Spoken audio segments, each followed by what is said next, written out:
All right, we are on. Good evening, everyone. We want to welcome you to the Los Angeles County District 3 Supervisor Candidate Forum. My name is Jamie Page. I am the publisher of the West Side Current, an online newspaper that focuses on public safety and government accountability. We cover most of the west side of Los Angeles. Our other moderators tonight include Sue Pasco. She's on the far left. Sue is the publisher and editor of Circling the News, an online newspaper founded in 2018. It's dedicated to stories on the west side as well. From show business and real estate to news and obituaries, Circling the News has it covered. Ross Faruqao is a publisher. Did I do it, Ross? I butchered it. Is the publisher of Santa Monica Daily Press. The SMDP is a daily news source that has won over 75 California News Publisher Association awards in over the past 20 years. You can find them in print, online. They have a daily newsletter and weekly podcast. John Losing is the managing editor of the Acorn newspaper. He covers 5 communities from Calabasas to Camarillo. John is a 2-time California Newspaper Publisher Association editorial winner and a veteran journalist in both print and broadcast for more than 30 years. Before we begin tonight, we'd like to thank our generous sponsors for helping us put on this very important event. Those include the Rose Room, the Venice Ale House, Hotel Irwin, Paloma Realty Partners, John L. Company. While these local businesses support us, we ask you to do the same and support them. We also want to thank 2 nonprofits, Ronald Reagan American Legion Post 283 and Post 283 Auxiliary, who feel that nonpartisan voter education is critical. So we also thank them for helping sponsor this event tonight. We are going to get right to it, candidates. I just want to remind everyone this is being live streamed and you will be able to access it after the event as well. Candidates, we are going to be asking you several questions tonight. They will be timed as we talked about, so please stay on time for those. We want to educate our viewers on these very important topics that we'll be talking to you tonight. First question is, where do you live? How long have you lived there? And tell us what the word community means to you. Lindsay, we're going to start with you. You have 30 seconds to answer the question. I love these big ideas in 30 seconds. I'm Lindsay Horvath. I'm a council member, 2-time mayor of West Hollywood. I've lived in West Hollywood since 2007. Before that, I was a resident of Hollywood, always in this district. And community is really about how people come together to help each other. We saw that during the time of COVID, how people help support each other in difficult times, how we work together to find common ground, to achieve things in our collective communities that bring people together. That's what sense of community is for me. Thank you, Lindsay. Roxanne, you'll be next. 30 seconds. Thank you so much, and thank you all of you for being here, and those of you live streaming. I'm from Jamaica, the island of, not Queens, and I live in North Hollywood in an area we call Valley Glen because it sounds better. I have 4 children, and each time I've had another child, we've had to move further north. I've lived in Santa Monica, I've lived in Valley Village, I've lived all over ever since I came to California in '89, I think, to be an actor. And what community means to me is the collection of people you care about. And LA is a collection of small towns, and that's why I love it. Thank you, Roxanne, for that. Bob, you're next. 30 seconds. I live in the San Fernando Valley. I've lived there for over 30 years, born in Los Angeles and downtown Los Angeles. And community is heart, it's soul. It comes from the group of all of us. It is created out of a respect and listening to each other, out of a commonality that informs the common good, for us to work together, to join together, to help all of us in that community. Thank you, Bob, for that. Henry, you're next. Thanks, Jamie, and to all these great local papers for doing independent journalism and digging into this race. I live in a little part of Malibu called Big Rock. It's right near Topanga. I have a bit of a unique living situation. I've been there since the pandemic started. We take care of my 94-year-old father-in-law and have sort of packed into a house. It's temporary because it's not easy to afford Malibu, but the pandemic makes you do amazing things, and I would say that's what community is people who step up for each other when they're in need. So that's why I'm there. Great answer, thank you. Jeffy. Good afternoon, I'm Jeffy Gergenti. I was born in San Fernando. I live in Woodland Hills. I bought my house in 1998. And community is when I had an issue with my dog, I had my entire neighborhood get together, and that's how I met my neighbors.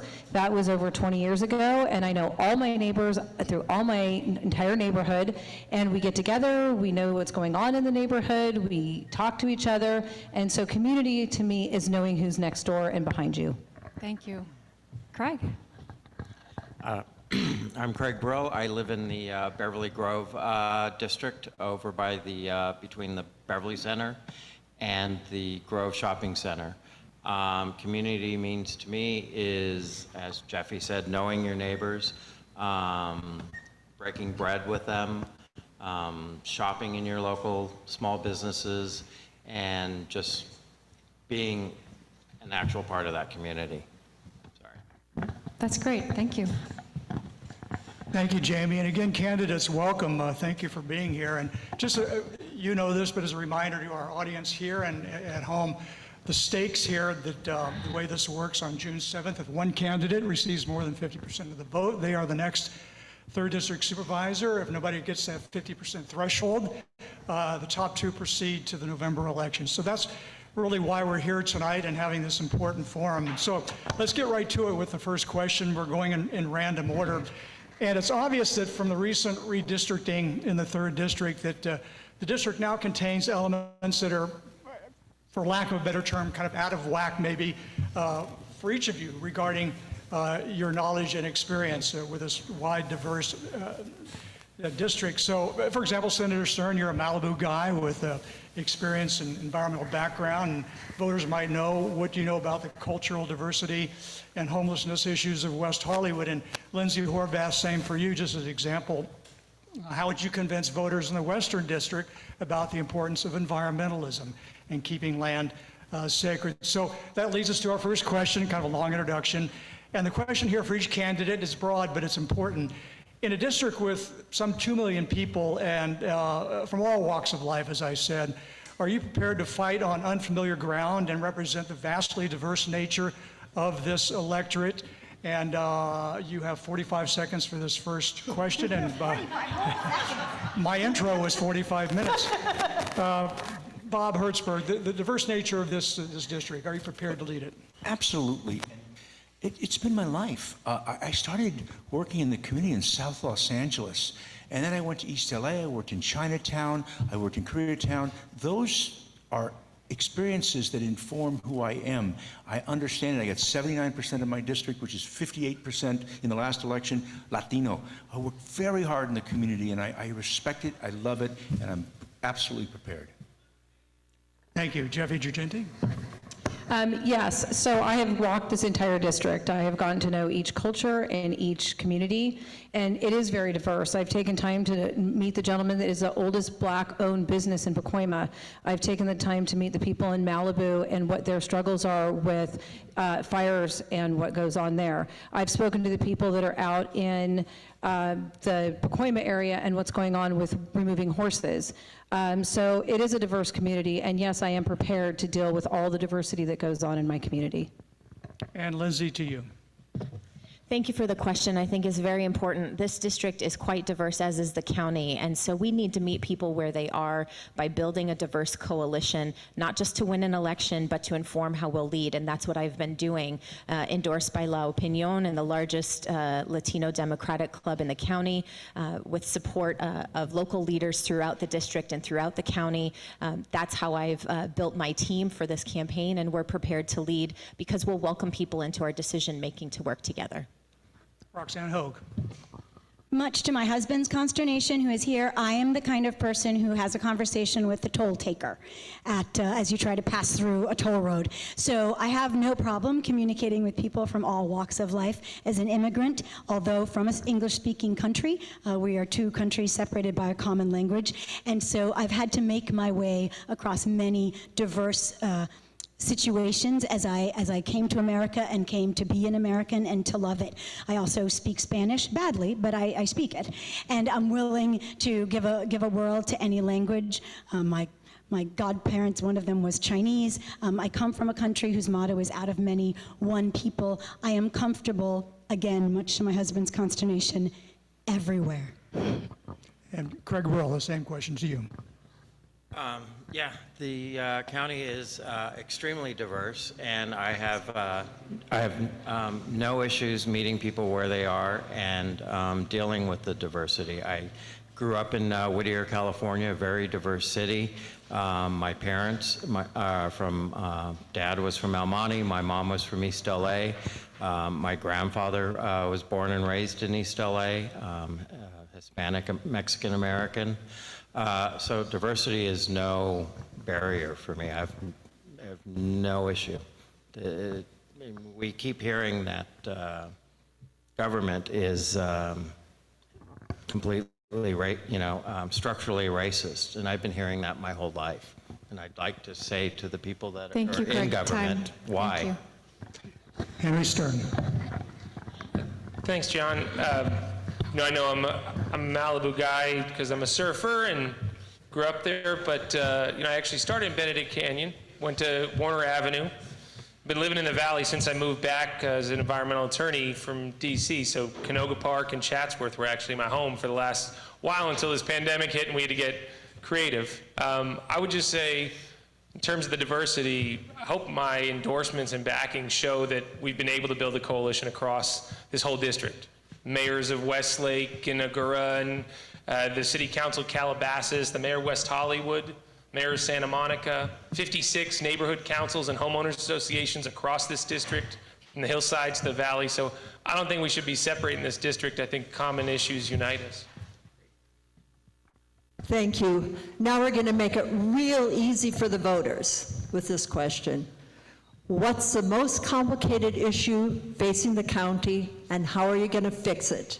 And you've got 30 seconds. We're making it easy for the voters, everyone. Okay, Henry, we'll start with you. Homelessness is the biggest issue facing the county right now, and to fix it, I think the county needs to get out of its own way and start spending down the almost $1 billion that I found in an audit I ordered of the county on their mental health services. I think we have 30 people working in the county for the home team at Department of Mental Health right now. That should be in the hundreds.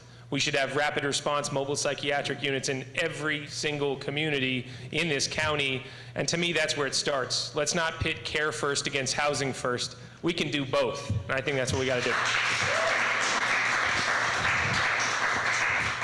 Bob, your turn. Okay. Yeah, I completely agree with Henry. It is housing and homelessness and housing. And, I just think from my experience that the county's not taking responsibility, that you need elected officials. If you run for profit, a news organization or a company, you need to take responsibility, and that's not happening. Here's one example, a letter that was sent on May 19th to the county, $116 million we gave from the state. To this moment, they have not spent the money. There are hundreds of examples, whether it's the audit or other things, but it really is about taking responsibility to be able to implement the process and get it done. Jeffy? Homelessness, for sure. And I do believe there is a solution, and it's not that difficult. I believe we need to go into conservatory. We need to get people off the street. We need to create a HOPE program that is working, along with the HOST program. We can do that by putting all the officers together, get them trained, bring them in with first responders. We need paramedics to get these teams together, and I think through Conservancy and through proper buildings that are set up to house, we can get this done, and Hope of the Valley has done a great job at Skateland. Lindsay?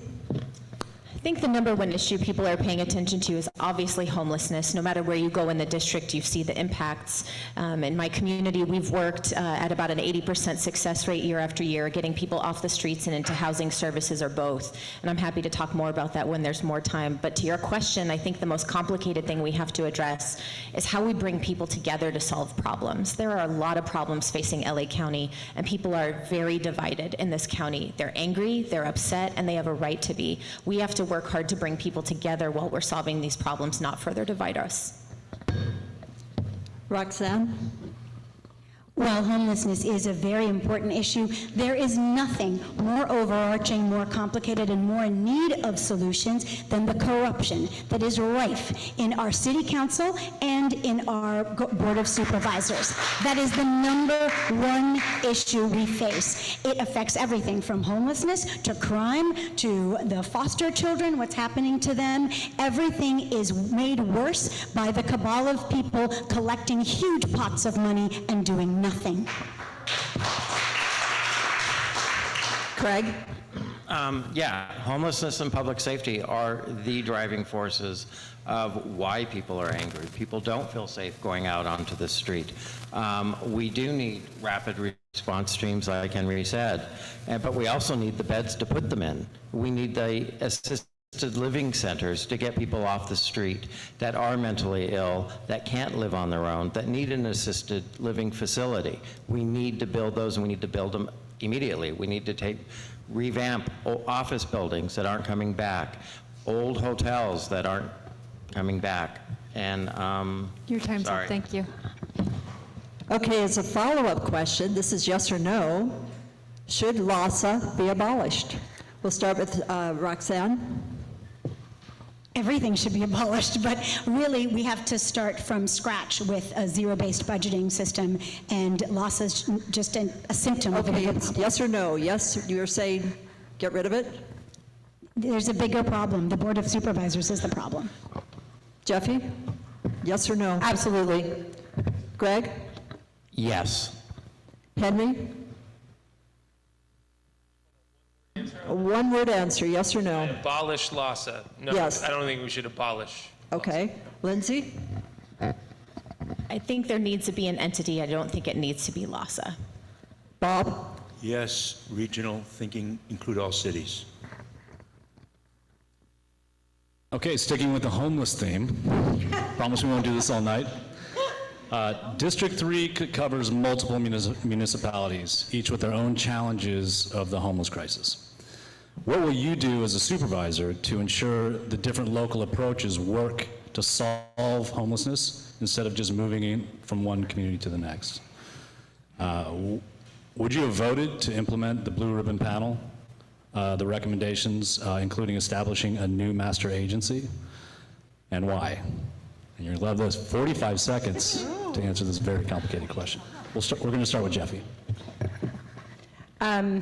So I think that I've walked this district, and I'm telling you, they all have the same homeless problem. They all have RVs, they all have tents, and so I think that we need to start a whole new system from abolishing LAHSA to getting individual nonprofits that specialize in each group, whether it's a veteran that's homeless, whether it's a pregnant woman that's homeless, whether it is someone that is mentally ill. We need to figure out why they're homeless, and we need to find suitable housing and processes that will get them through. It's the only way to work it. You cannot take someone who is mentally ill in with someone who has a drug and alcohol problem, that they need two different types of help. So that is how you can solve it, and we have the buildings to do it, and we do have the funding. Thank you. Bob. Yeah, I think the Blue Ribbon Commission report was ridiculous. On the one hand, it says it's urgent. On the other hand, it says give us 39 months for a report. The city of Los Angeles did not participate. It's unbelievable.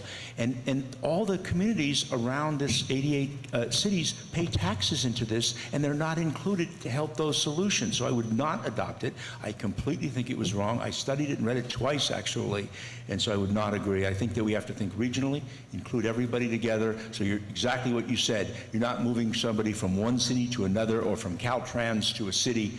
We just got to take a holistic, realistic solution. Lindsay. So the Blue Ribbon Commission was created to focus on local issues, but I think it created more bureaucracy and not solutions.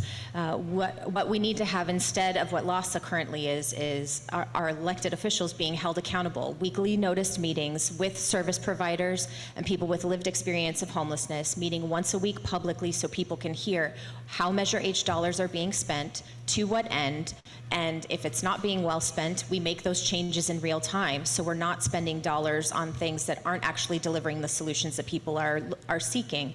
We have seen when Venice had the quote-unquote cleanup on the beach, many people who were here in Venice are now in West Hollywood and in other places in the district and in the county. That's just pushing the problem around. We actually need to solve it, and we have to clean up all neighborhoods and work to make sure people actually are off the streets and getting the care that they need. Roxanne. Seeing parents looking for their children, holding up pictures of what they used to look like, and now trying to recognize their meth-ravaged faces is heartbreaking. What we have done with the homelessness industrial complex is a disaster, and the problem is one of will. No one has the right to live in a public right-of-way. No one.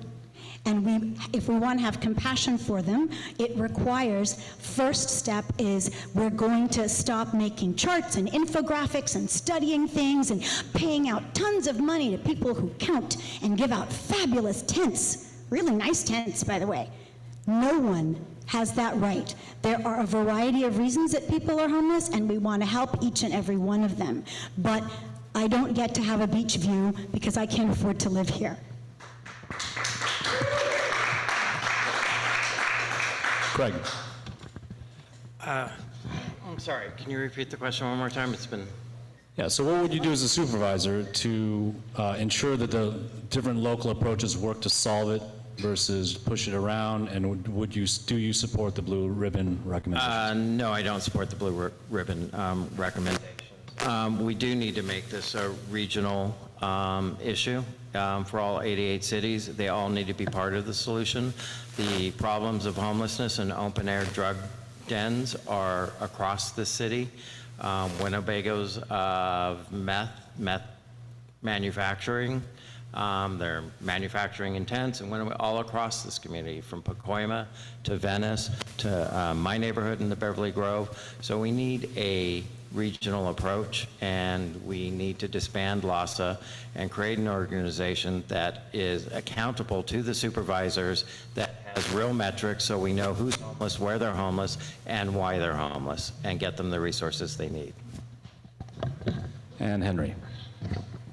I think I would have voted with the 3 over the 2. And to be clear, the outcome, those 3 were asking for LAHSA to directly serve cities. They're taking too long to do it. They should be upping their mobile services units right now. We should be getting 5,000 acute psychiatric beds in the county right now, so we don't need to wait on that. But what I would say is, the reason I didn't say abolish LAHSA, if LAHSA just worked with an empowered Department of Mental Health and actually allowed Department of Public Health that was doing substance use treatment to unify those dollars, so drug addiction and mental health issues were dealt with under one umbrella, I think it could actually work. But the key is you need a joint use agreement. You need something like how we approach fires and emergencies, where no one asks whose jurisdiction it is. You deal with the emergency before you. So to me, it's if they're on contract to county, to city, or contracts, I think we could do it. Thank you, candidates. Let's take homelessness into the courts now, just what you want to hear. You know, the LA Alliance has tentatively settled its lawsuit with the city of Los Angeles, as you know.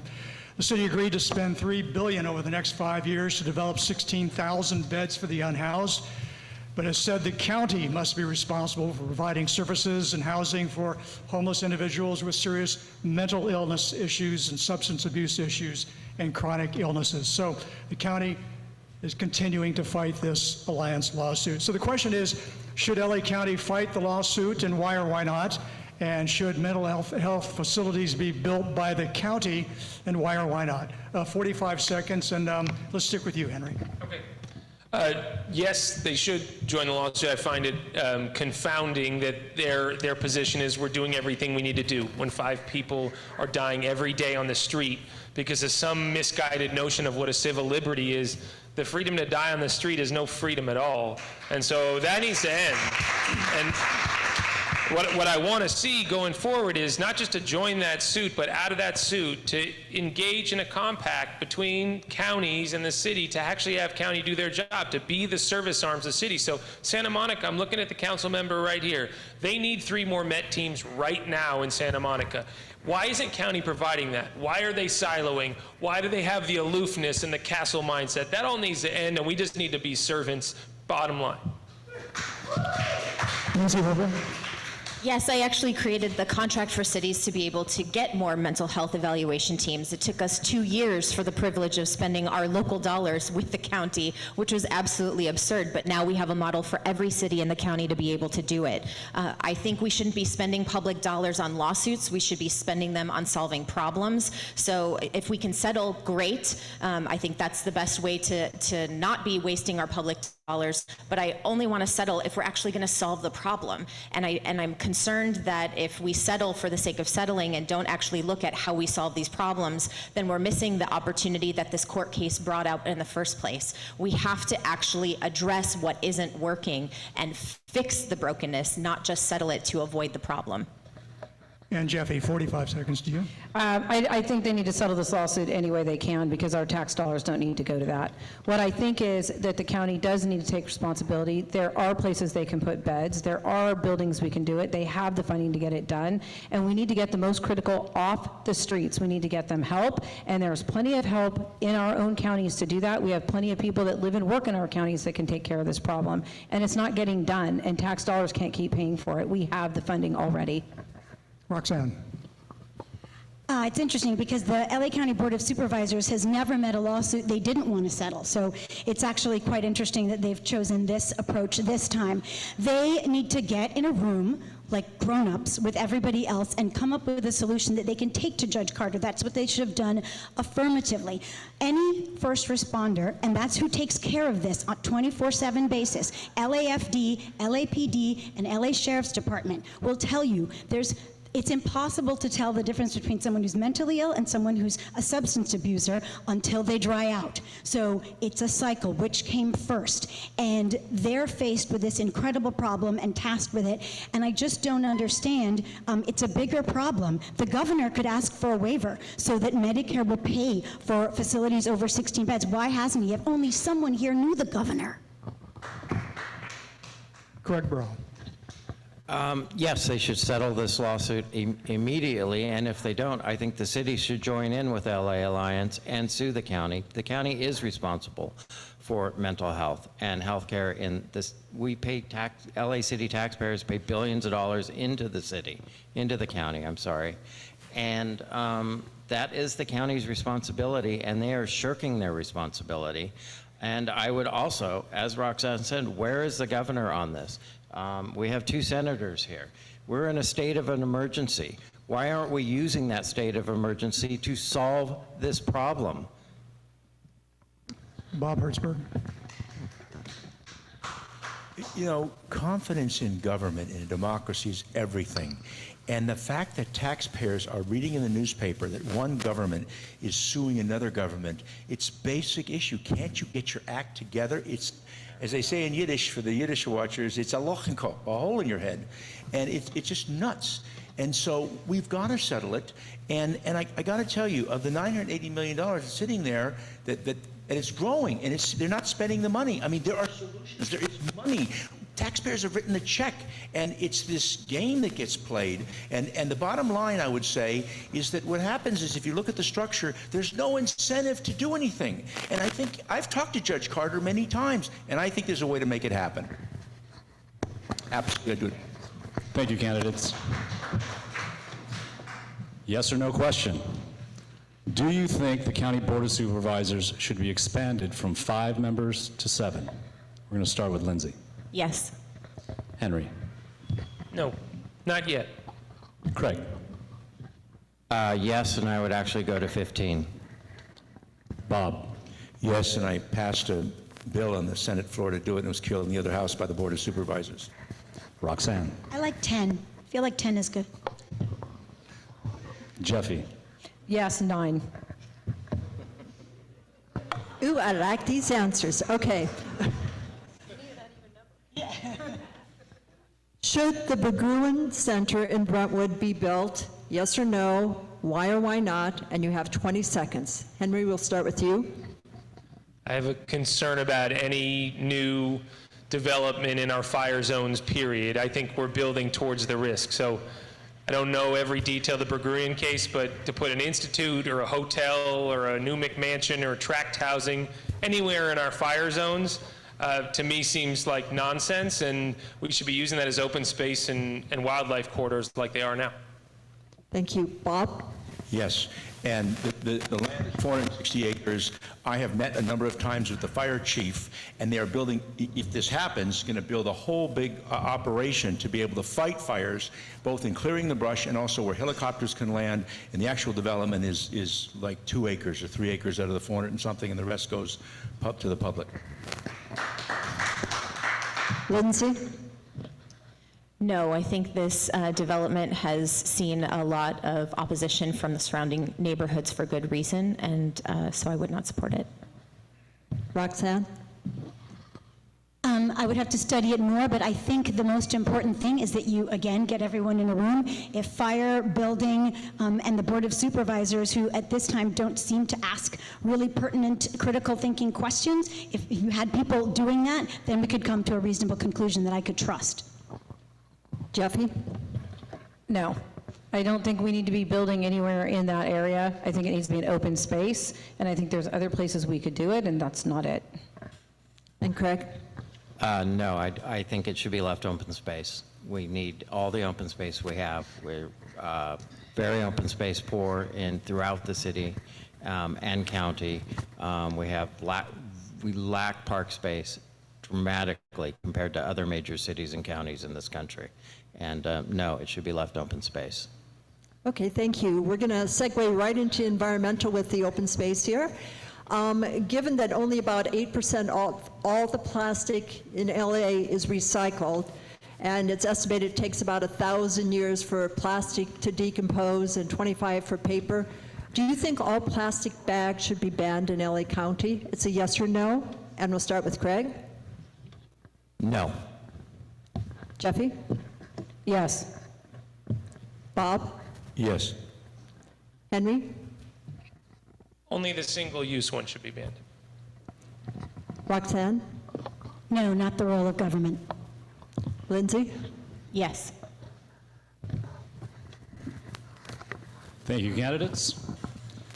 Despite opposition from local officials, the LA County Board of Supervisors recently approved a plan to house juvenile offenders at probation camps in Santa Clarita, Malibu, and Commerce. Here's a question. If elected, how would you work with local officials and residents to move forward these unpopular types of projects? You have 45 seconds. We're going to start with Henry. The process of transitioning out of what they call DJJ has been a mess, and we saw it coming in a budget oversight hearing over a year and a half ago. I think was asking county these exact questions of, are you ready? Are you prepared to make that transition? What we saw at Nydorf, that facility at Silmar, right after a giant riot at that facility, was abrupt, was not good to anybody in the custody of the county, and shows a lack of planning and precision. I did juvenile justice law. That's how I started my career out. And we do need care for these young people, but we can't just throw them into a camp and expect it all to work out. Staffing, security, counseling, all those details matter, and this kind of breakneck approach to it, I don't think is going to fly. Bob. Yeah, look, it's been a mess. At 100 levels, it's been a mess, both in terms of where we're putting people, what communities are in, the like. And I'm not going to just make statements because hello, you get there? I'm a homework person. That's my notebook. And I just was out at Nydorf a couple weekends ago. And been working with the department a lot, but I think a lot more homework's to be done. And I think the name of the game, whether it's this community or any other community in the region, you sit down, you work with everybody, you get your homework done, and you figure it out. But these are significant challenges in terms of the whole juvenile justice system. But to me, it's the where is it going to be cited, which is a much larger issue about citing a lot of things that impact our society. Craig. I would definitely work with the communities to actually move them. We should not be putting these places in high fire zones. We have enough dangers. We have homeless people living in our Hills that are a danger already. We do not need to be putting dangerous juvenile offenders in high fire zones. So I would work with the communities to actually move them out and into a better positioned facility. Lindsay. I think we need to locate these kinds of facilities where they will actually serve the people they're intended to serve, and not putting juveniles in isolation when what they need is community to be rehabilitated.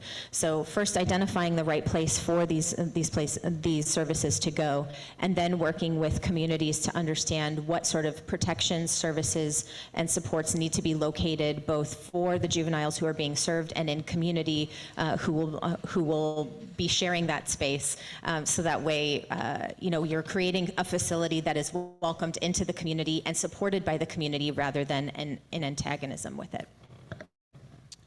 Jeffy. So I think that when you look at our juveniles and why they're incarcerated, what have they done to get there? I think we need to understand, are they a rapist and a murderer? Or are they someone who got caught in robbery? What is it? Why are they incarcerated? I think we need to find systems and places to put them. I'm not against where some of the facilities are right now in Santa Clarita. That is far enough away from a regular community if you have violent offenders.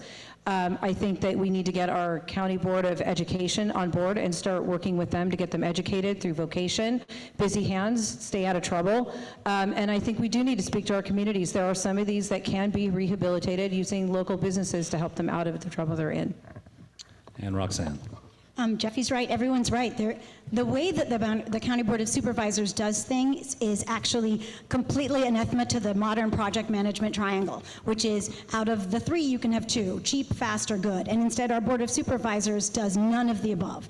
It's always a ton of money, really slow, and then nothing ever happens. And we can see what they did with Men's Central Jail by canceling the contracts, but acting as if we don't need to put people anywhere. Yes, there are people who need to be rehabilitated or pay their time, and the Board of Supervisors seems to not understand that salient fact. Thank you, candidates. So probably preaching to the choir here, but LA County residents, including the 3rd District, appear to have grown weary of the incessant bickering between Sheriff Alex Villanueva and the Board of Supervisors. So if Villanueva is elected either in June or in November, what can you do to help move the needle forward and create a better working relationship with the county's top cop? And specifically, the question really a two-parter. Where do you stand on sheriff's funding? It's a big issue. And where do you stand on the closing of the decrepit Men's Central Jail, of which little progress has been made? So Bob Hertzberg, we'll start with you. And how much time do I have for this? Can you unsort that? We're going bold. We're going to give you a whole minute this time. Oh my God, this is big. Whole minute.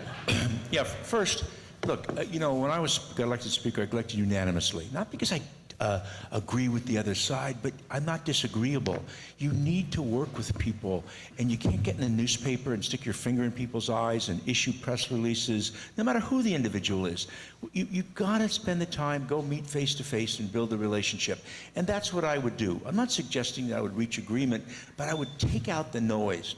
Secondly, on the whole larger issue, I personally I don't know if questions asked, I don't think the sheriff should be elected. I've been involved with the sheriff's office for many years, in many capacities, and as I've come to it, not just because of this circumstances, but police officers shouldn't be asking for political contributions. Talk about corruption, it's just not right. And so I think that would fundamentally change the element. And on the Men's Central Jail, separate all the issues with respect to mental health. On the folks that are pretrial detainees shouldn't be there because they're not a flight risk or a public safety risk, and shrink what's there for the jail. Thank you. Ms. Horvath. Yes, I would work with Sheriff Villanueva the way we do today.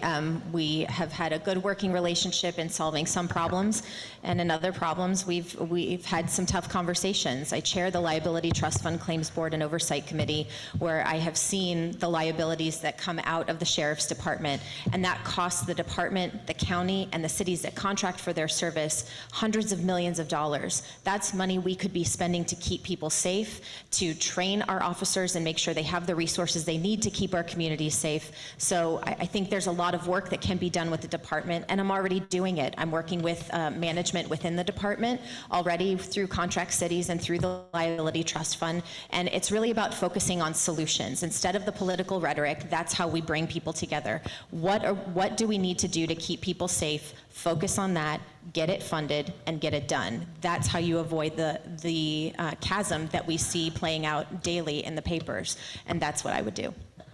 Jeffy. So I think getting along with Alex Villanueva is going to be the same as getting along with anyone who's elected in that position. It's not an easy position.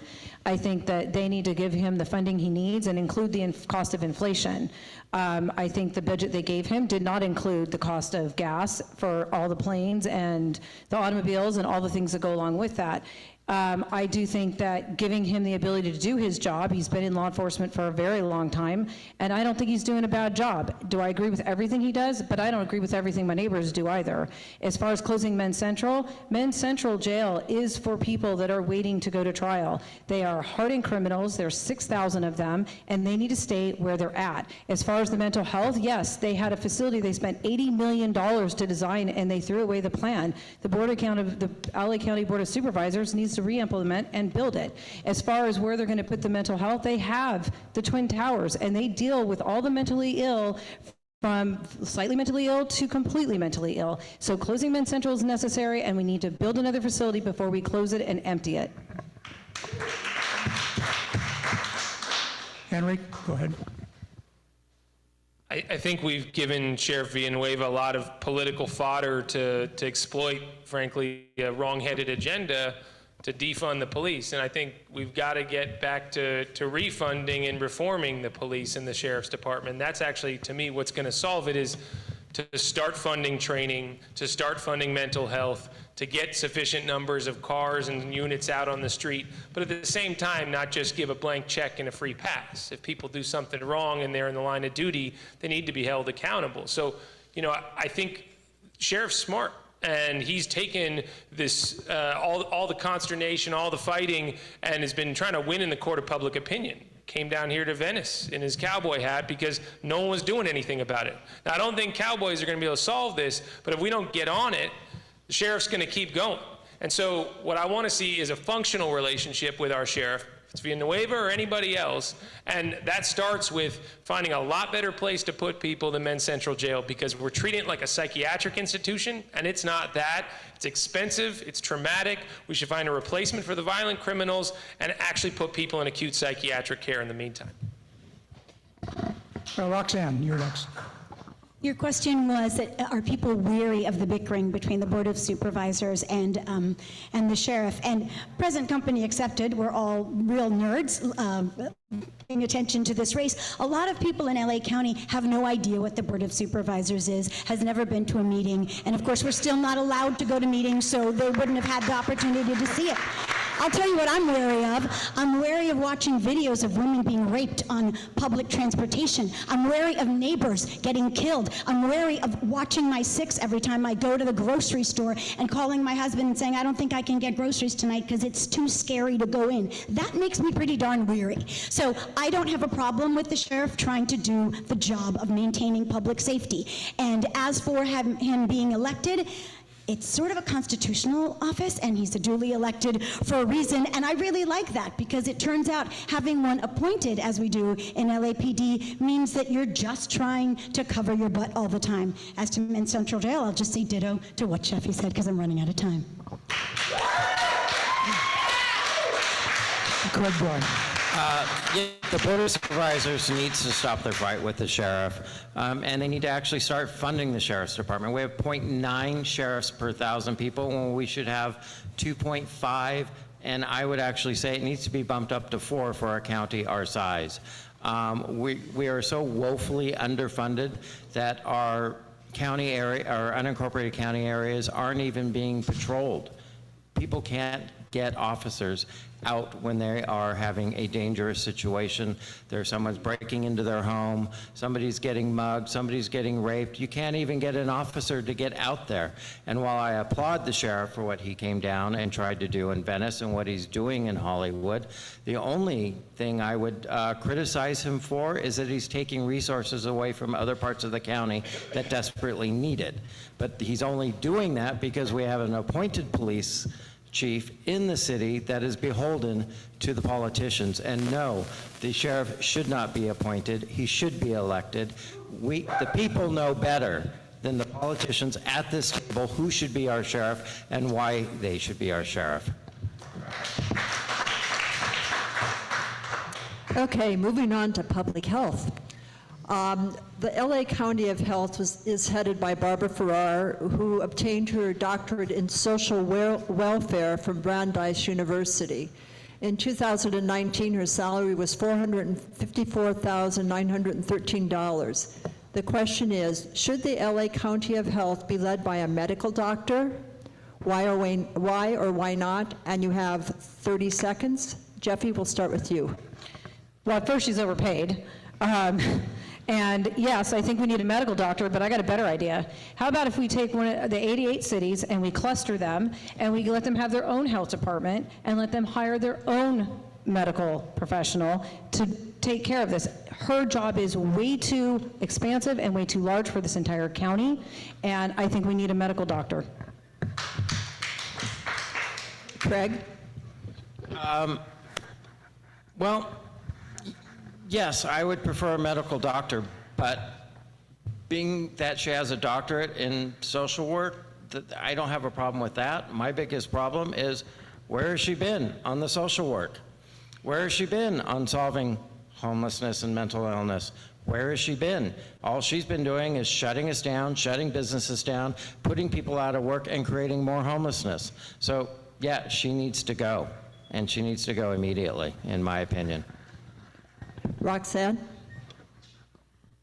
While I don't blame her for accepting her vastly overly large salary, the fact is that the problem is not one of the head of LA Public Health, which is an advisory capacity. It's the complete abdication of duty, dereliction of duty by the Board of Supervisors, who had not a single question for the person, medical doctor or sociology professor, whoever they are, during this pandemic. Never thought to ask, where are your statistics from? Why does the case rate in Compton mean that you shut down a school in Studio City? So I've got real issues with that department, and I think it comes down to having supervisors. Lindsay? I think you need to have the person who's most qualified for the job, and if that's a medical doctor, great. But I think what we saw during COVID is not many people were prepared for this emergency that we all faced, and the dereliction of duty started at the top of the federal government. So we need somebody who's prepared, who has learned from these past couple of years, and can help us now move into a time where we're living post-pandemic and into a time where we're living when we're not shutting down businesses in response to people getting sick, but instead trying to help businesses continue and keep people in their jobs to keep them safe. Okay, Henry? As I struggle with whether to keep this thing on the whole time or not, with hospitalization rates ticking up, I got an 8-month-old daughter and a 94-year-old man at home trying to figure out, this is not an easy job. And being public health director, I mean, we can point out a salary or say her qualifications are inadequate, but the Board of Supervisors has actually ducked the responsibility. If you're frustrated, it's not at Dr. Ferrer. It's at the board not actually stepping up and owning the judgment calls that they're making. And to just simply say, we're going to follow the science and it's obvious and anyone who questions it is wrong, or an anti-vaxxer, that's not true. That's not true. But we need to have more acuity, more precision. When we look at the borderline of Ventura and LA County, those kinds of areas, we hid behind Dr. Ferrer during this pandemic, but she ought not take the blame. I think the board's got to step up and do their job. And Bob? Yeah, look, I completely agree. The board needs to step up and do their job. But I just want to get to the specifics of your question about should we have her someone in that position be head of public health? And I would suggest no. Just like with mental health, we have a psychiatrist who's a wonderful person, but you need, just like with a hospital administrator, you have an administrator that runs the hospital and then a medical director. The same kind of thing where you can manage it and to avoid these kind of pitfalls. Because at the end of the day, yes, it's very difficult. The board's got to just make the decision, but you need a management structure that's going to work. And one of the problems we're having in this county, whether it's homelessness or public health or whatever, is it's just a cluster. Cluster has been called. Okay, let's move over to transit. Public transit was under threat before the pandemic and was decimated by COVID protocols.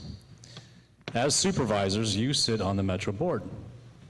So what concrete proposals do you have to facilitate the movement of people and goods around LA County? We'll start with Lindsay.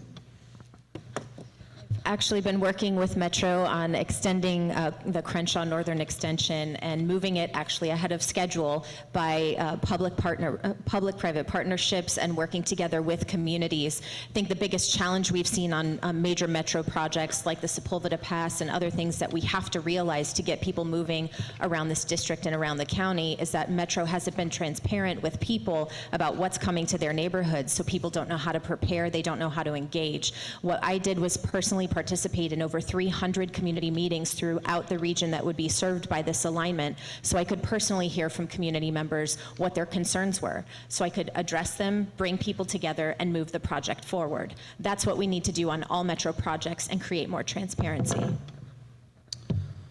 Bob.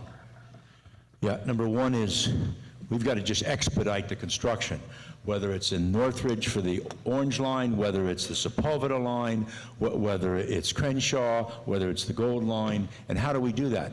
Well, the LA County Delegation of Legislators, there's 31 of us, both Henry and I are part of it, I'm the vice chair of that, are proposing over $3.2 billion. Secondly, Henry Stern, not Henry Stern, Ben Allen, they kind of look alike.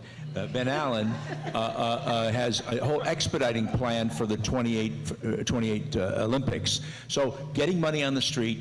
Secondly, security and safety for the drivers and for people that ride. No one wants to ride when it's not safe, and the drivers don't want to drive when it's not safe and secure and clean. Roxanne. Sorry, 45. Ooh. Public transportation is basically porta potties on wheels with the side of a mental institution thrown in. You can't solve the issue of public transportation in Los Angeles County until you go back to safety, which we can't have until you solve corruption. I come from a third world country, and I came here because I didn't want to go to Manhattan. I don't want to live in Manhattan. We live in California. We live in LA. Cars are freedom. And the obsession that some bureaucrats and career politicians have with putting us onto boxes and moving us around like so much cattle, it's beyond me. There's a lot of money in it, I know. But the fact is that we also need to make public transportation work and be safe for the people who are on it. Craig. Public transportation, I agree with Roxanne, must be safe, and it's not now. I agree with Bob. We need to accelerate the funding, and we need to stop letting certain communities dictate where the transportation is going to go. Instead of, we used to have a beautiful red line car system that ran throughout the entire county.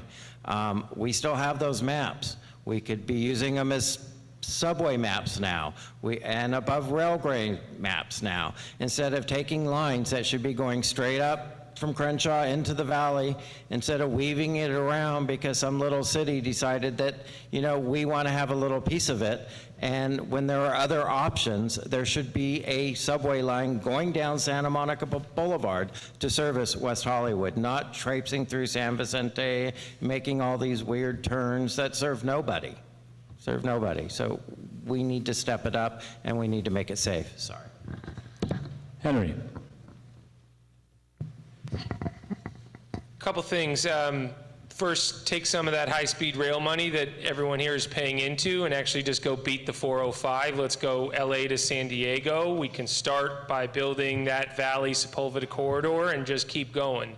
To me, we're diverting funds off to a project in the Central Valley that's not going to deliver benefits. And if you could actually go from Burbank Airport to Disneyland and keep on going in a matter of no time, people might actually use it. I don't think we're ever going to look like the transit system of Boston or New York.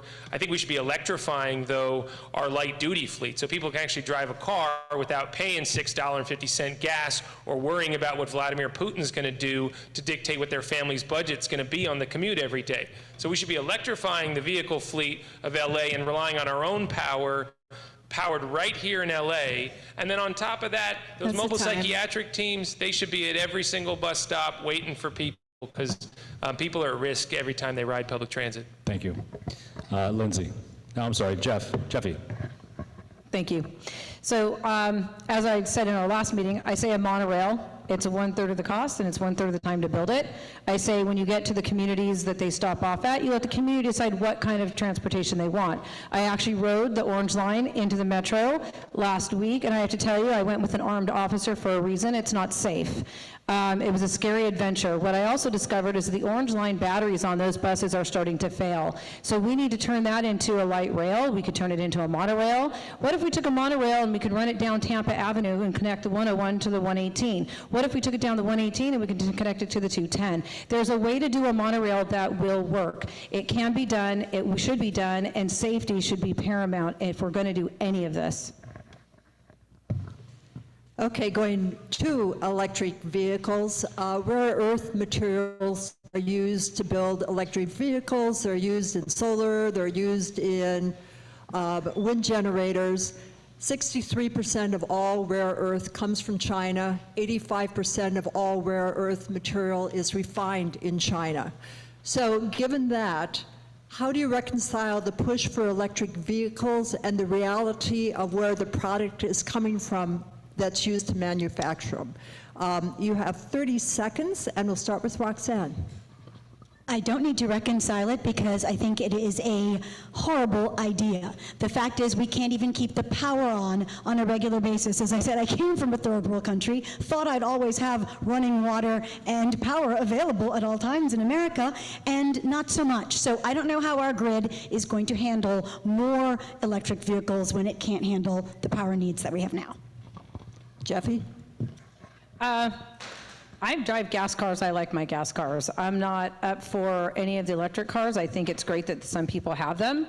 But we still have a problem. We are asking a third world country for child labor to dig in these holes, for these kids to have a lower life expectancy because they're dealing with very volatile products, so that we can have an easier, more comfortable, less expensive life. So no, I think we need to reconsider why we want to electrify every single car in LA.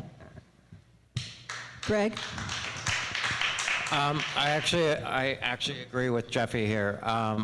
Electric cars are great, but they're problematic. The batteries, as you said, rare earth materials, you have to strip mine to get them. We should be building new nuclear facilities across the state to power our grid and handle the electric cars that are coming on, but we should also be pushing other technologies like hydrogen cars that are clean, safe, and reliable, and don't rely on the grid. Henry? So electric cars don't actually make the grid more vulnerable. They're a source of storage and resilience for the grid. They act like mobile battery stations, and they can actually add supply back to the grid when you need it.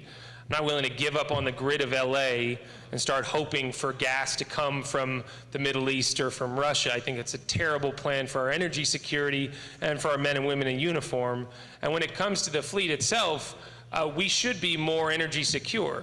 I'm leading an effort in the Senate as the Natural Resources Chair to build our own lithium valley. There's something called the Salton Sea, which used to be a great resource, but has now become a desolate trap for air pollution. There's a ton of lithium out there. That's the time. We could fund every battery in the state right here at home, and we could get that done. Bob? Yeah, I love this question because it has dominated so much of my thinking about the false choices between the environment and how we actually pursue this. I started a solar company that made solar energy payback time in 4 months, powered by wind. It had no silicon. It is exactly the problem that we're facing. It is a false choice, whether all of these things. So I think fundamentally, the real answer is we're in the middle of a transition. I think all this battery stuff is a period of a few years. I hated batteries, you know, and tried to change it. I did solar-powered chargers in Africa for cell phones and didn't use lithium. I used a whole different technology. So I think it's a big deal. I think we're in transition, and especially with things like green hydrogen and some other areas that are really, really green. Thank you. Lindsay? I think Henry touches on a very important point. I had friends who served in Iraq and who said that the most dangerous missions they were on were transporting fuel. And so we need to make sure that we're keeping people safe, and we're already reliant on a global economy to fuel our cars. We need to shift to a clean energy economy where we are actually reducing GHGs and doing so. And the greater issue is how do we make this affordable to working class people? And so I think that's really where we need to be focusing. This is where we're moving in terms of how we clean up our environment, but we have to make sure that every working person is able to afford these vehicles. That's the biggest challenge. Candidates, let's go to the 45-second range for this one. In the western part of the 3rd District, open space protections are sacrosanct, yet the state's regional housing needs assessment is calling for the already built-out communities there to find space for additional homes. When there is no space in many communities. So this brings up Senate Bills 9 and 10. Those are the new laws requiring density housing. So the question here is, will you enforce these bills to the letter of the law? And what is your answer to the cities that complain that SB 9 and 10 take away local control when it comes to residential zoning? Again, 45 seconds, and we'll start with Jeffy. Absolutely not for 9 and 10, never were for 9 and 10, and I can tell you how they want to solve it. They're going to take the LA cities, take away our horses. We have 90,000 horses in LA County to open up space, and they're going to get rid of the horses, which brings in $12 billion a year annually into California. In doing that, they're going to partner with this County of Los Angeles, and they're going to build low-cost housing. So we need to find a different way to do this. We are not short on housing. We just think we're short on housing. And so getting rid of our open space to build, I'm absolutely against it. And I do think the LA County can get involved in the local ways of dealing with 9 and 10. Bob. First, SB 10 did not pass. So it's not the law. It didn't pass. Number two, or did it pass? Did it pass? I didn't vote for it. I voted for 9. Yeah, no. Did it pass? No, SB 10, that was my red bill. No, the year before was, I don't remember the bill numbers. I know these issues. 10 is homes in transit corridors. Well, 10 is, it gives local options. Yes. To go up to 14 units. SB 9 was the lot split. You can split into 2 units and the like. And I voted for it because I thought it was a reasonable solution. But we have adaptive reuse where you can use buildings. RAND just came out with a report that says there's enough for 72,000 to 132,000 units. ADUs, over 10,000 in the San Fernando Valley, government land. There's a whole bunch of options to put stuff that does not encroach upon open space. Lindsay. I joined with my colleagues on our city council in opposing SB 9 and 10, and we pushed back because we wanted to protect local control. While there might be good intentions behind these bills in terms of creating housing, we don't need a one-size-fits-all approach because all of our communities are different, and I know that the council member here and I agree on that. Now that they have been passed, I don't think we should be spending money to file lawsuits against the state and end up in endless litigation when these bills have passed and they will continue to move forward. So where we can achieve goals that help to create housing, great, but we also have to enforce the protections that we have at the local level, and we just actually did this as a city council, and there are ways that we can protect those neighborhoods from the unintended consequences of SB 9 and 10, and we have to educate people about what the law actually says. Thank you. Greg? No, we should not be expanding housing in those areas that are in fire dangers. We need to keep the open space that we have. As I said before, we're a park-poor county. Every open space is valuable. I think SB 9 and 10 were short-sighted. I have no problem with anyone that wants to put a granny flat their property. That's their right. But I don't think it's going to solve our housing problem. We need to start building housing in our transportation corridors. We have more than enough land and more than enough space through adaptive reuse, which the city of LA is refusing to even do. Not even sure what the county is doing with adaptive reuse, but we have more than enough space to build the housing we need for today, not for 1999, and without touching one single family residence. Thank you, Craig. Roxanne. People thought that SB 9 and 10 took away local control because SB 9 and 10 took away local control. And the fact is that I wrote an article in 2018, I think it's in the Daily News, you can look up Roxanne Beckford Hogue, H-O-G-E, elected officials shoulder much of the blame for our affordable housing problem. The good news is that so many people are fleeing California, and specifically Los Angeles, that it's going to solve itself momentarily. Most of us live here because we want open space, whether it's a balcony, whether it's a yard, whether it's a single family home. We do not want to live in Manhattan or Singapore or anywhere that's completely dense, and local communities should decide for themselves. And one-size-fits-all solutions turn out to be like one-size-fits-all clothing. They're not. Henry Stone. I was in a very lonely place opposing not just 9 and 10, but the predecessor, SB 1120. I was literally the only member of the Senate who didn't vote on that bill. I put my entire legislative package on the line because I don't think we should be building deeper into fire zones. I've run a bill every year for the last 4 years, and it's run right into the wall into Scott Wiener's committee. And I don't think Scott Wiener or San Francisco should be deciding what housing looks like in LA. I also don't think that trickle-down economics is going to solve this. I don't think just by building market rate, we're actually going to solve affordability. So we're intentional about building these units. We could actually start to solve the crisis, but right now, there's no affordability requirement. Luckily, those bills do allow some flexibility, so I think there's a way to get through it without ending up in endless litigation, and I've got some, I'm at the end of my time, so I've got a few ideas. Thank you. Okay, let's talk about equity.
It's not important, but we're spending so many tax dollars on subsidies of various sorts for affordability, and we're missing the missing middle. And so I've been working now for well over a year with all these experts. There's a bill that's now on the Senate floor for $25 billion bond issue.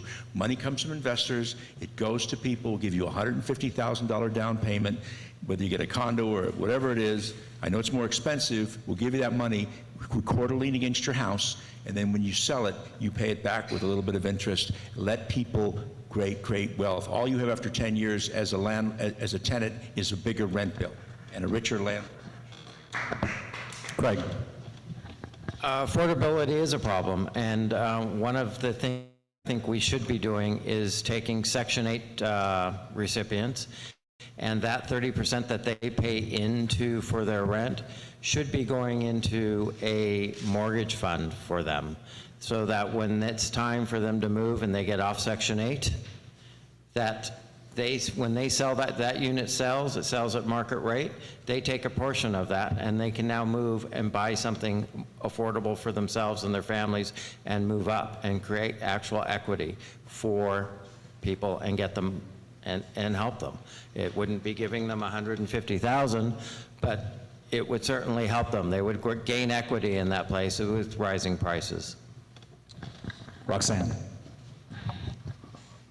It's already bad enough that the County Board of Supervisors is legislative, executive, and quasi-judicial.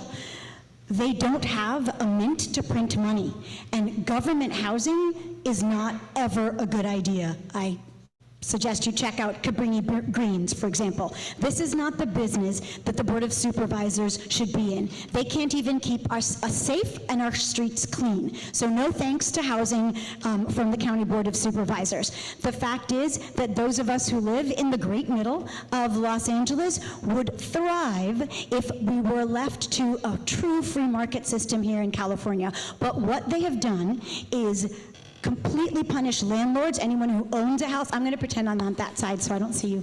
And so they have the eviction moratorium, all the things that they have done to suppress business and to hurt homeowners. It's just going to be more of the same. They need to get out of the business. Henry. I've seen an unregulated free market put a 94-year-old Holocaust survivor out on the streets through a constructive eviction of a landlord who just wanted to flip the rent-controlled apartment and go sell it for profit. And it's not pretty. So I do think the government has a role in solving the middle-class housing crisis. I don't think that zoning is going to fix it all.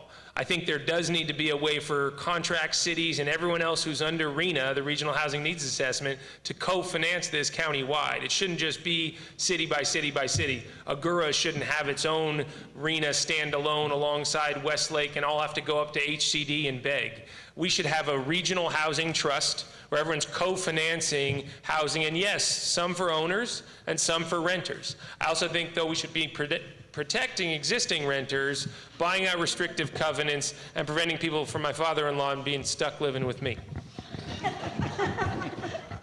Noted. I know. Jeffy. Well, when you look at the county budget, and they wanted to lessen the budget by $807 million, and then they want to raise our property taxes 6%, that's what they're expecting this next year, and an 8% increase in sales tax, I want to understand why we have a problem in the middle of the class. How about if you just lower the property taxes? How about if you lower the sales taxes if you're going to under budget us $807 million.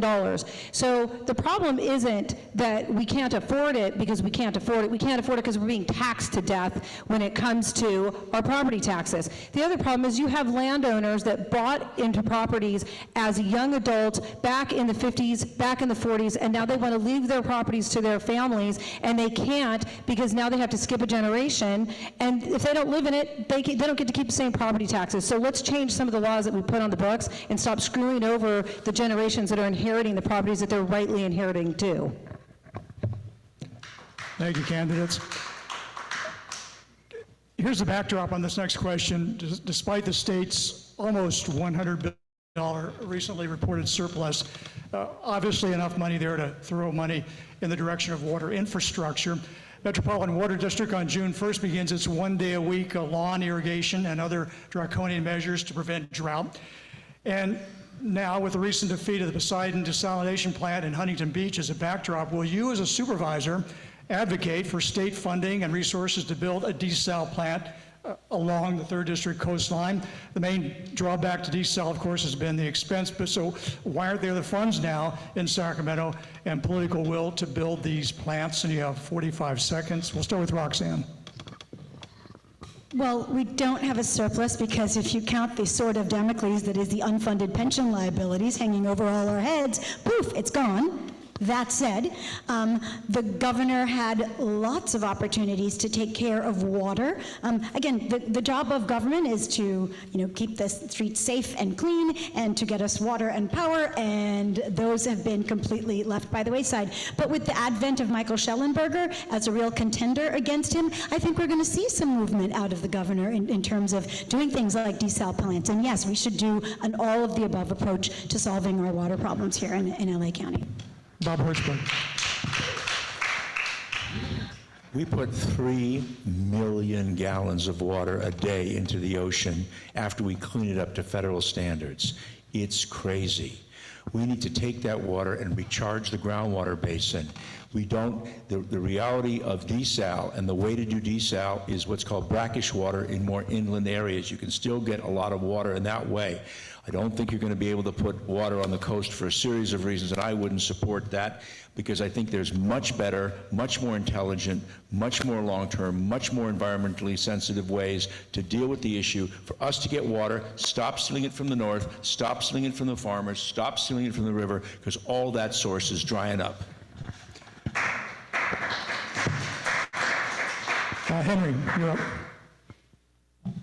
Yeah, I would not support desal on the coast in this district, and it's not just because I care about our wildlife or because I'm a surfer. It's just incredibly expensive. And it may work if you're in Israel and you're reliant on nobody else but yourself, but here we actually have groundwater aquifers that we've polluted. So desalination inland, as Bob mentioned, is actually a good idea, and that groundwater cleanup can actually make a bank for LA's water for 20 years. LA's Sepulveda Basin could actually be that collection opportunity. And, right now the state's cutting water supplies right to Las Virgenes communities stuck in the fire zone, which is, to me, a recipe for disaster. But water can't even travel 2 ways in LA. You can't even pump water back up north along the 405. It only goes south. If we had a 2-way street on water and a more flexible system, we'd be a lot better off. Thank you, Henry. Jeffy. Well, let's start with getting rid of the illegal grows out in Lancaster because they are stealing water, hundreds of millions of gallons of water a week. They are stealing it from our groundwater, they're tapping into it, so that's the first place we could probably save a lot of our water from being stolen by the illegal grows, which is going to take Alex Valenaway to go in there with the federal government to clean that out. As far as the desalinization, if we can spend $1.2 billion on the homeless project, I think we can spend $1.8 billion to a desalination plant. Maybe it should be inland. I haven't studied it enough to give you an idea of where it should go, but I don't think that's a bad idea. But how about this? If we can take a pipeline from Alaska to Canada to the U.S., why can't we do a pipeline somewhere across the United States and bring water from other states that have too much water? Let's think about that. Federal government, state funding, county funding, it can work. Yeah, Lindsay. I actually think we need to locally source water, but we have to start by not thinking about this as preventing drought. I think we're already in a drought. We're not going back to not being in a drought. We need to conserve water first and foremost. We need to implement technology that helps us to recycle water, to reuse it, to use our groundwater to in public projects. We use that in our medians, in our parks, in our city. Measure W helped to create projects that were sourced by local communities and informed by local communities and are available on the website what projects have been funded, but we have to make sure that they actually are delivered. And so I think that's how we make sure that we expand our water system, but we have to start by conserving the water that we have. And Craig, finally. Yeah, we can't conserve our way out of this. I mean, it'll help us in the short term, but we do need desalination plants. We can use all the groundwater we want, but with the lack of rain we keep getting, and the more lack of rain, we're going to use up that groundwater, we're going to use up that groundwater, and guess what happened? The grounds are going to collapse. Homes are going to sink. So we need desalination plants, and they need to be put near nuclear reactors so that they're not power intensive. They get plenty of power from the nuclear reactor, and they can solve our water problems. If Israel can do it, we can do it, and we can do it safely and environmentally safe as well. Thank you. You guys doing okay? Yes. We're in the 9th inning. A little nervous, okay. So the recent Laguna Niguel fire is evidence that fire season is now a year-round proposition. What have you learned from this latest fire and also the Woolsey fire, which was in this district? So what have you learned that could help you as a supervisor to better manage the district's fire response expectations and results? We'll start with Henry. First, you need 45 seconds. Yeah, you need adequate staffing, and we've been putting too much on our firefighters for too long, and that's why they're supporting me in this campaign, because we simply just need more men and women on the line. But you can't just fight it, you got to prevent it. And it's not going to do with clearing all our habitat and cutting down the chaparral. It's simple things like hardening your home, community by community, putting vents and gasketing on your garages. One ember slips in and it can burn down the whole community. And we have a major insurance crisis on our hands where the middle class is essentially getting priced out of the fire zone. So to me, stop building towards the risk, start hardening the communities that are there and empowering the middle class, and then get an adequate fire force so we can take these things down before they start. Roxanne. I was at a friend, was made the honorary chief of LAFD, and had a little speech this Saturday that went a little bit viral. And he said some things that are really incredible. 90% of the fire calls LAFD gets, they're not vegetation fires, they're encampment fires. So we have to first start by telling the truth about what our fire dangers are, and that yes, there's brush clearance and programs and stuff that we can do and control burns that we should have been doing that we haven't been doing.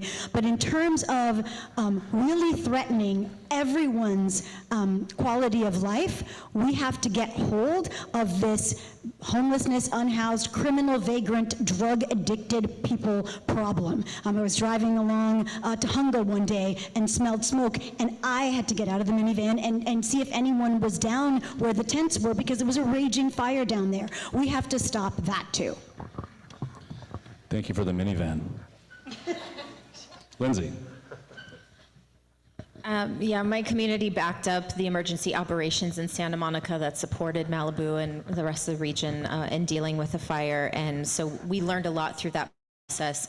But one thing I want to call out is the role of our energy providers. Their communications when energy was going to be shut off was horrible. People didn't know when things would be on and off and didn't know how to communicate. There weren't efficient communication response across the board, not just related to energy. We have to look at our energy infrastructure. The county created Clean Power Alliance, what is now the largest CCA in the country, the community choice aggregate.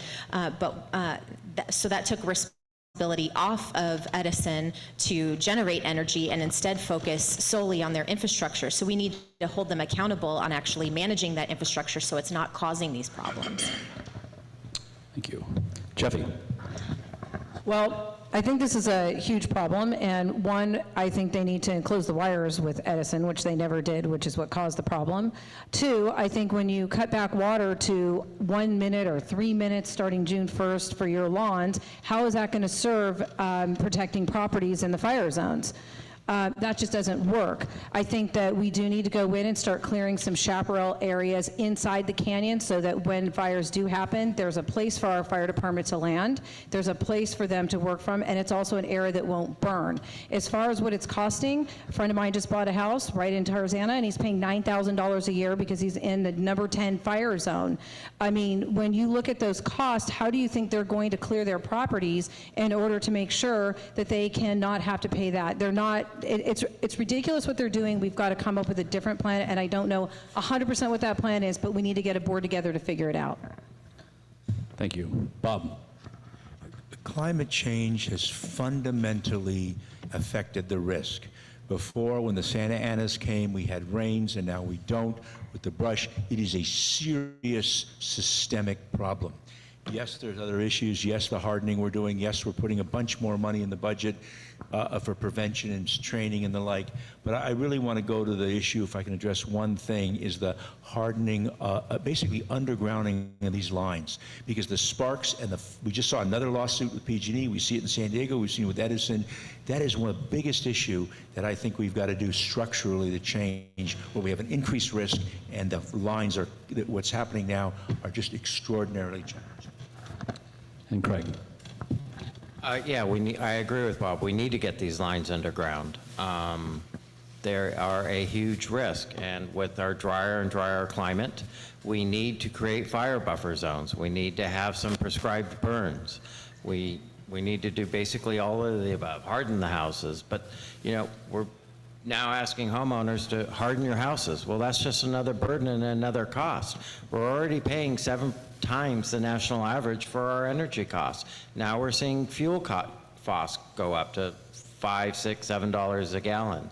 I mean, when is it going to stop? And where are our regulators? Why aren't they regulating PG&E and Edison so that these lines are safe and aren't causing these problems? I mean, PG&E is a convicted murderer, and yet our state government bailed them out instead of taking them into receivership. Thank you. Okay, last question. You guys take a breath. It's all good. Okay. At a regional level, county leaders have shown contempt for the press. What would you do to increase transparency and protect the public right to know? 20 seconds, Craig. Open the books, let you in. Daylight is the best disinfectant, and we need you guys to be there and to keep and hold everybody honest. Hiding is not the answer, and sadly, the Board of Supervisors has been voted the most corrupt political government for the 10 years running. It's got to change. Bob. Yeah, dashboards for data and accessibility to the press. I think it's really important. As journalism is fighting this extraordinary challenge with social media, how do you find the truth, right? What does that look like? And journalism, done right, has integrity. And I just think we in the government need to be more accessible and open and respectful. And if there's a bad story here and there, get a life. Lindsay. I think increasing publicly noticed meetings so people can actually participate and engage in them. During this time of crisis, it's been incredibly challenging. You know, showing up on a Tuesday was bad enough, but then trying to figure out how to stay in queue for hours on end to get a phone call in was incredibly challenging. That's not realistic with all of the technology we have available to be able to communicate with each other. I also would welcome regular meetings with the press, with staff in my office or with myself, but more importantly, I want to be accountable to the public, so I want to be out in the public. Doesn't matter where the offices are, I want to come to you, meeting at the local level, letting locals lead, Thank you, inform how Lindsay. we do that work. Roxanne. The contempt that the Board of Supervisors has for the public and the press is interesting, given that the press has protected them throughout this whole process. We have an open seat. The 6 of us are all incredibly capable, interested, passionate, engaged citizens, and yet there were multiple forums held by the press, including public radio, which is some taxpayer funded, at which 3 people were not welcome, and those 3 people were the outsiders. And I find it interesting that anyone can talk about transparency, having participated in that process. I think we would all agree that we should all do what you are doing and make the press completely make ourselves completely available to the press at all times.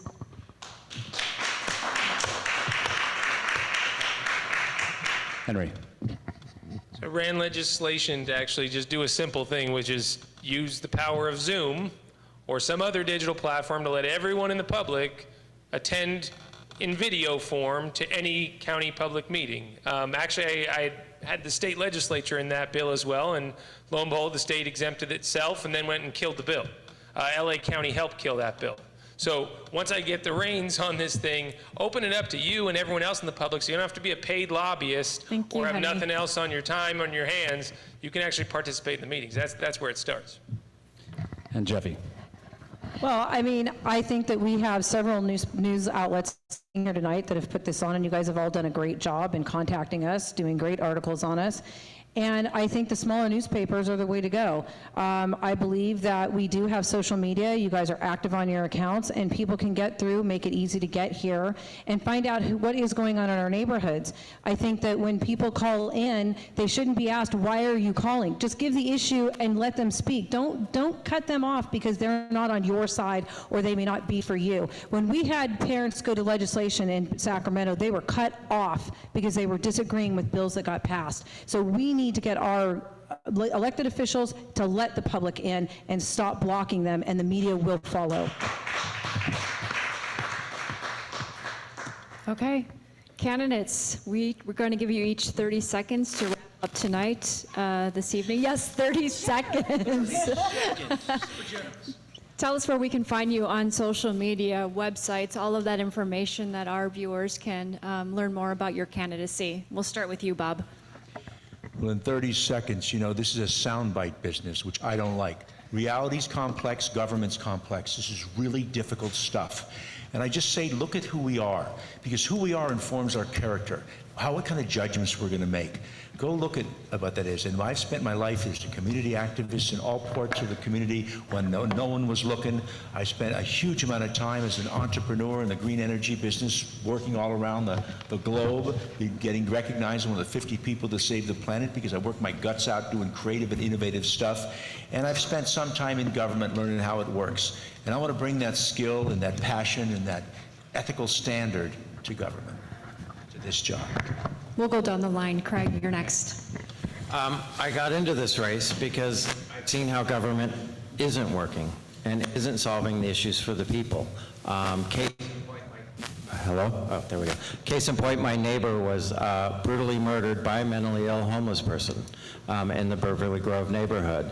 I rallied the community together. We held a vigil. We protested against our councilman in the city. We called the state. We called this Board of Supervisors to try to get resolutions, and we got nowhere. All we got were brick walls, and that's why I'm running, because government is not working. It's not working for the people, and I will work hard to make sure it works for you.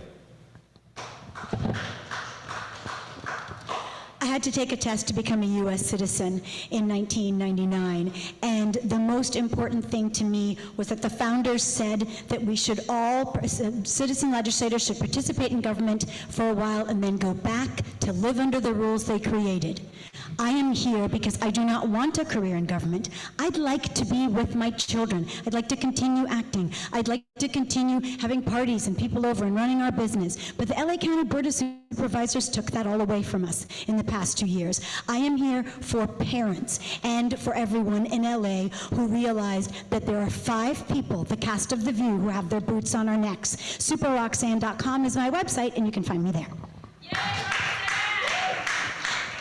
I'm Jeffy Giorgenti, and if you look at your ballot statement, I have a ballot statement in your voter guide, as does one other candidate, and that does tell you a lot about who the two of us are. You can find me at Jeffy, JEFFIFOR, supervisor.com. My Instagram is Jeffy_4_supervisor.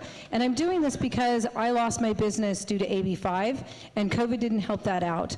I believe that there's a lot of things that we can do to fix the county, and I think one of the things is to start with DCHS. We need to get Family Child Services, and we need to get these children help so that they're not being killed and murdered in their families, and they're being taken care of well, and it's well funded.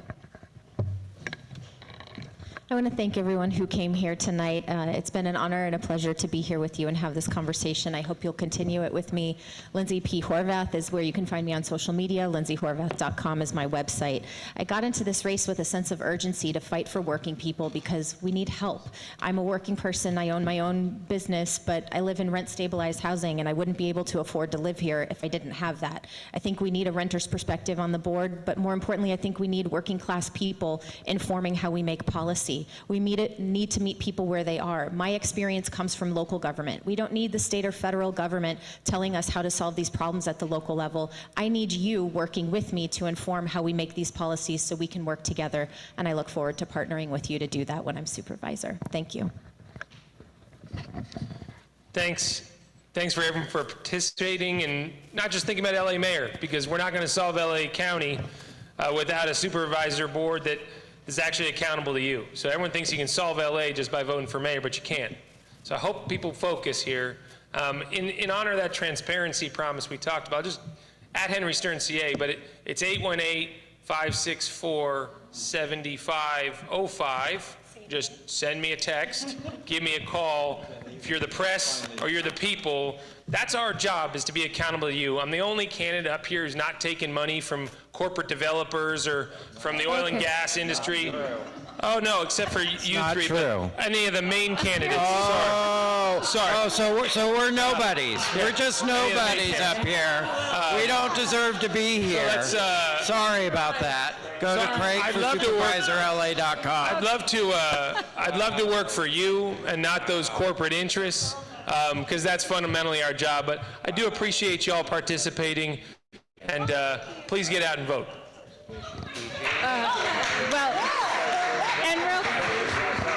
Thank you all for attending again. We also just want to thank everyone online who was watching. Thank you guys for your time. Thank you again to my colleagues for being here tonight.